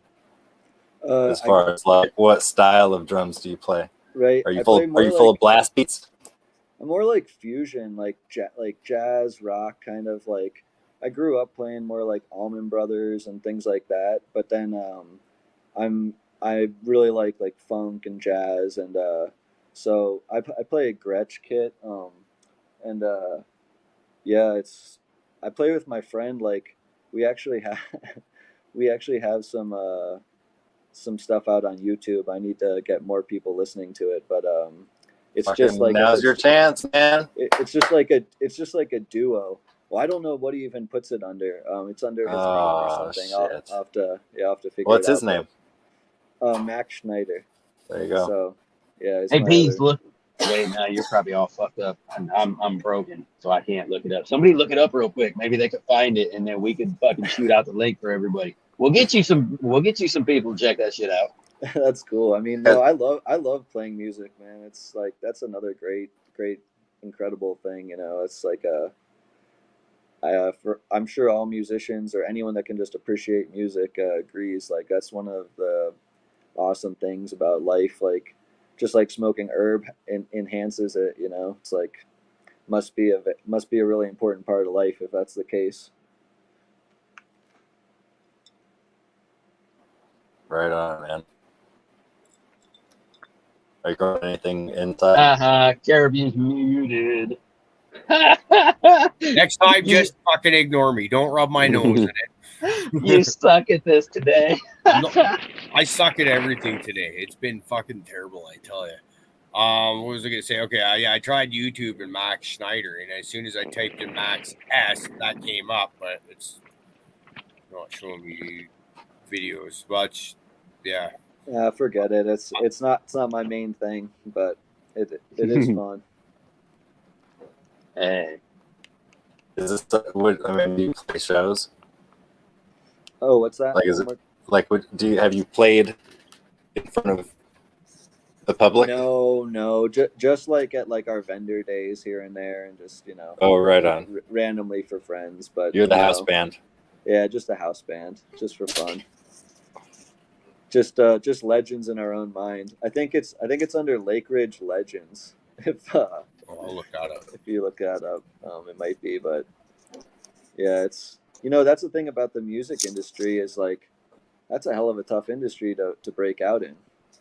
I mean, you have to be not only good at music but really good at self promotion and get lucky and all that stuff. I think anymore, it's not even get lucky anymore. I think you just have to fucking self-promote, hit YouTube, and just fucking make all your money off of that because it seems just hard as fuck to get anywhere near the industry. And it doesn't seem like anybody even in the industry really wants to be there anymore. You know, they'd rather just be making it all themselves than giving it to a fucking label.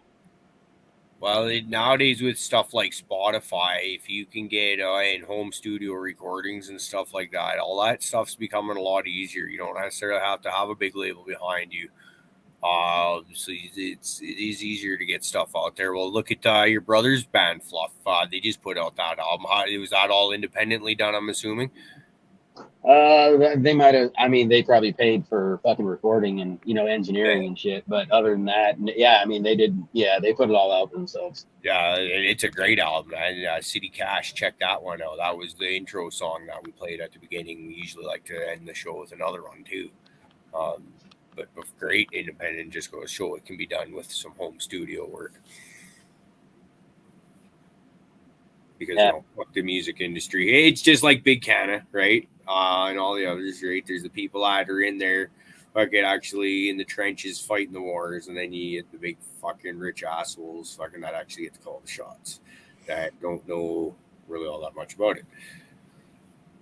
Well, you know what? They know how to please the masses, but not the people who are really passionate about it. Yeah. You can please the people who don't really give a shit, that it's just background in their life. You know what I mean? But people who care about it, you can't please them that way. I brought my guitar on the road, and that was fun. But it was also nice because I had it sitting shotgun with me, and just for like for cops passing by and stuff, or when you're driving past cops, like I've got Colorado plates and everything, and obviously the days are past where they're just like completely profiling Colorado plates, right? They're probably sorry guys, they're probably more onto like Oklahoma or Michigan these days, but they're like it just felt good to like have something in my passenger seat that they look at and they're like, oh, yo, maybe he is like a musician or something, or I don't know, I'm not gonna fuck with this guy, or he's probably That, and just you like, could use the carpool He's just lane. one of those Colorado hippies yeah, driving he's just across one of those country goddamn on Colorado his hippies. soul-searching Yeah. mission, of course. Yeah, exactly. I'm not gonna waste my time with this fucking hippie. Yeah. Goddamn I- Pull long over hair. Willie Nelson's tour bus. Good job, fucking. I thought maybe just, you know, Inspector Gadget. you cruising in the fucking carpool lane, they only get a quick look, you know, you look good, you know what I'm saying? All right, he's got a passenger, he's fine. Well, that's what Vera's for, right? There you go. So it's another good thing about living in the small town. Carpool lanes aren't a thing. I'm aware of them. I've seen them when I go to big cities, and I'm just like, I just had to ask my kid what it was called because it's been so long since I've actually said the word. I couldn't even remember what the fuck they were called. So I had to, you know, use a phone a friend for that one. Well, so it was crazy being back home. Like, so I'm from like inside the Beltway in that kind of like that tri-state area from Maryland, and like it was just wild being back home, back onto like the 7-lane, you know, highways and 8-lane, you know, interchanges, and like I live, you know, right off that stuff, growing up, and like honestly, like in retrospect, like it was an amazing place to grow up. I still love it. I still would spend tons of time there, but it's just like really hard to handle that stuff. Like it seems like I kind of got away from it as fast as I could, and went out to Colorado and ended up in kind of a smaller-ish town in Fort Collins, and now I'm down in Loveland, which is kind of like it's kind of like Fort Collins is now Boulder and Loveland is now Fort Collins. So it's kind of like like you said, like chasing that small town where it's like that Goldilocks range. Where is it just right? You know, where is it not like overcrowded, but I have like still access to amenities. That's just me personally. I mean, I'd love to live out in the sticks if I had, you know, $1 million or something, but not the case. You don't need $1 million, man. You Well, just that's need to true. be fucking crazy enough to move out into the sticks without $1 million. Well, that's very true. this we right now our problem is because we're about 5 hours from Vancouver, and you get all the we call them idiots that wanna since COVID, and I honestly I don't blame them. They're just fucking up my situation in my town. They want to get out of the big city. I get it. It's population dense. I'd want to get the fuck out of the city too with all that. And then they move up here, and it's just like everything in this small town is now Vancouver prices. The rent are now amongst some of the highest rent in like North America because it's all tied to Vancouver. And this is a mill town that it's basically ran on 3 mills. Well, 2 of them are now shut down, and you know the other one's running. I think only 2 out of 3 shifts now instead of the full 3 shifts they used to run. And it's just like, how are people expected to afford all this stuff? And it happened so fast. Like it's happened within like not even like across 10 years, but it's like really happened. It's been like accelerated like crazy recently. Like you said, like COVID like just pushed it over the top. So yeah, I don't know what people that aren't, you know, doing a little extra hustling are doing. Like it's literally just such a tough economy right now. My hat's off to anyone that's just like keeping their head above water. It's really like difficult. Yeah, it's tough. Yeah, especially in this industry right now with like pound prices where they're at. You know, we have like people shutting down left and right. Like the cool thing about cannabis is that there's always going to be very, very passionate people in it that will never give it up because this is like a lifestyle.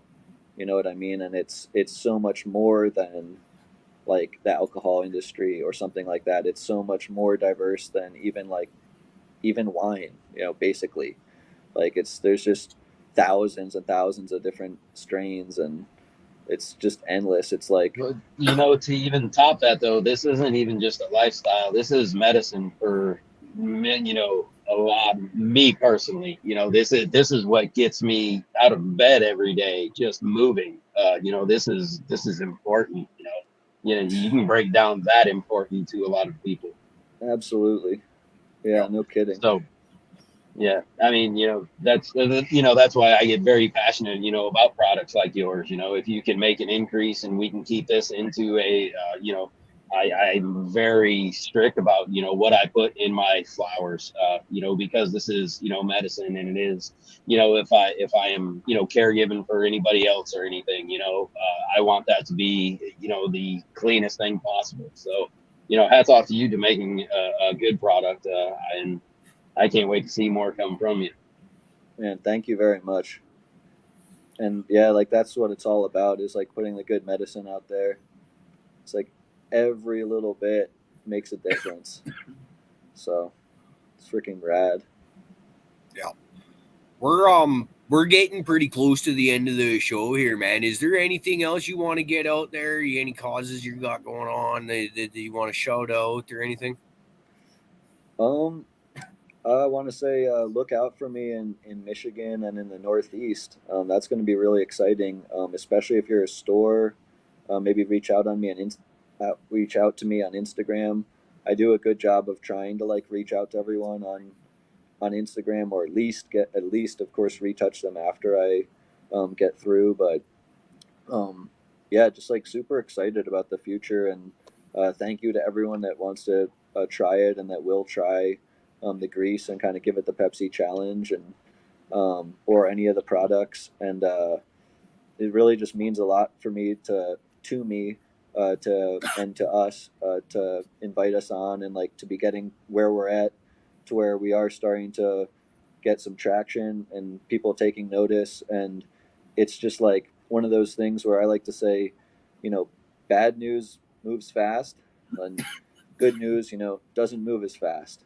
So just do me a favor and tell your friends or tell your homies that are good growers or that might be interested. Tell them about grease, and that would be a huge solid, or the most solid thing you could do for us. I can tell you right now, I'm interested. I'm like G-Bay. I'm another one of these suckers that's stuck up here in Canada where you guys aren't shipping to yet. But between we'll try and ship to you. We have to try and figure out what's up with customs and if they'll stop us. So let's get together and try and ship you a bottle, at least to try. Okay, that sounds good. I like the sounds of that. I'll hit you up in the DMs here before too long and see if we can do, because that's the Bison Brew sounds interesting to me. That's one that well, I'm a big compost tea fan, and I've been sitting here listening to you for the last 2 hours, and I'm just like, okay, now I want to see. Yeah, I've listened to the sales pitch. Now I want to see for myself. And there's people in the chat that, they're sitting on the fence, which is fair enough. Everybody has the right to be skeptical in their opinions and shit like that. But I'll leave everyone with like a little story where, of all of our products, the Bison Brew is probably the quickest one to see a difference on. And like, for example, you can brew up a Bison Brew, and I like to do a 24-hour brew for veg, 48-hour brew for bloom. But like in veg, for example, you can come back the next day and literally see like 5 inches of growth. I've seen it with my own eyes. I've seen 2 to 3 at least, even up to 4 and 5 inches of growth, like overnight practically, from this stuff, liberating so many nutrients that are just sitting right there. If it hasn't got it for a while, it's literally just like an explosive amount of growth. So that one you can just see like right away. I would definitely recommend it. And I like to use a little bit of unsulfured molasses to brew it up with. Like, do about 1 tablespoon of bison, or 1 to 2 tablespoons of unsulfured molasses, and like 4 gallons of water with like 1 to 2 cups of the Bison Brew. Okay. I like this. This sounded interesting, man. Yeah, I want to thank you again. This has been a great show, great conversation. Appreciate you guys. Yeah, man. It's been a great time. I tell you what, you got me interested too. I had a lot of questions coming in, and now I gotta try it. I'm gonna check it out. Yes. Awesome. That's funny you said that, because I had a shit ton of questions to ask, and I'm just checking them off because he's answering every single one. I'm like, yeah, good job, brother. Thanks for stopping by this evening, man. I really do appreciate it, bro. Thank you guys for having me. Appreciate you. No problem. And I've already got your the Grow with Grease website link. It's in the description of the show, guys. So anybody, if you're watching this, hit that link, go do some shopping and try this out. Like I said, man, you got a lot. There was a lot of skepticism coming in. I'll say that, but a lot of people seem to be. They at least want to try it and give it a go. And you've convinced enough people that far, and that's the first step right there, I would say. Heck yeah. No, you guys rock. Thank you so much. And we've got some really killer week. T-shirts too. Oh, Check those out. Are you wearing one right now? Looks like. Yeah, I am actually. Yeah. I got All right, let's get it checked. Stand up. Give this let's see your merch shirts here. Oh, yeah. Give a sales picture. I get down. Oh yeah, did you see him dip that hat up in there real quick before he stood up? Like, check it. I'm a bit of a hat guy. I got a little collection going on. I got all the good ones. I'll be coming for the buffalo or the bison. Thank you. We got to get more shirts made. We did them like all tie dyes and like all different too. So one of my friends is like a Grateful Dead like tie dyer, like really good. So we'll get another round made for sure and get some more out there, man. It's fun. And we're also going to try and possibly do some tie-dye flags. Like instead of posters, maybe like a tie-dye flag for the stores. Do you guys like that idea? Or? Yep. Yeah, that's cool. Yeah. That sounds cool. Hell yeah. And it's to me, I think of well, basically, I'm doing the divorce thing, and a couple weeks ago, we went and picked up a few boxes of shit that the ex had just kind of stuffed in a corner or whatever, right? And in there is some of the fucking posters I've had since like high school and shortly after high school in the bachelor days, because I had to have my fucking heavy metal posters and shit like that up on the wall. And but the point I'm getting at is I toted those around place to place proudly, and they're battered, beaten to shit, a lot of them, but it's like, oh, but I have those. Flags would have fucking lasted a lot longer and still be in a hell of a lot better shape. I like the idea of flags, man. It's a great one. Yeah. With that, I think we're gonna do a rock and roll outro. We like to some City Cash song, Save Some Trouble, everyone, and you can get the link for them in the down below to go check them out on Spotify as well. Have a good night, everyone. Thanks, Mike. Cheers, Chad.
Trouble fall